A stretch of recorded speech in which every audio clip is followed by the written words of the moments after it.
DT with UT में आपका स्वागत है। क्या कभी आपने सोचा है कि गवर्नमेंट आपसे कौन से अमाउंट पे इनकम टैक्स चार्ज करती है?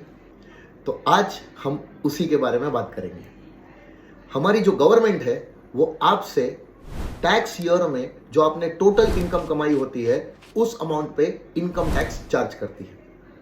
ये जो टोटल इनकम होती है जो आपने टैक्स ईयर में कमाई होती है उसका कंप्यूटेशन आपको टैक्स ईयर खत्म हो जाने के बाद अगले फाइनेंशियल ईयर में करना पड़ता है, जिसके कंप्यूटेशन में आपको 5 तरीके की इनकम लेनी पड़ती है।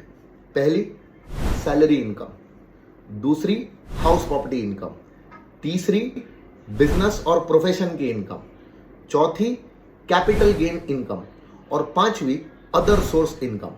ये पांचों प्रकार की इनकम को ऐड किया जाता है जिससे आपको एक टोटल इनकम का अमाउंट प्राप्त होता है, जिसमें से आपको कुछ छूट दी जाती है, डिडक्शंस दिए जाते हैं।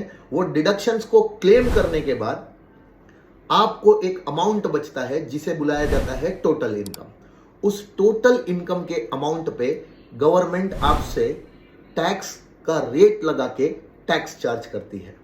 वो जो टैक्स रेट्स होते हैं जो उस टोटल इनकम पे लगाए जाते हैं वो 2 प्रकार के होते हैं। पहला होता है general tax rates, normal tax rates, और दूसरा होता है स्पेशल टैक्स रेट्स।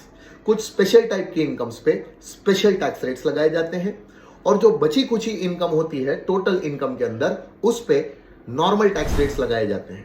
अब ये टैक्स रेट्स लगा के जो टोटल इनकम पे टैक्स निकाला जाता है वही टैक्स सरकार आपसे वसूल करती है।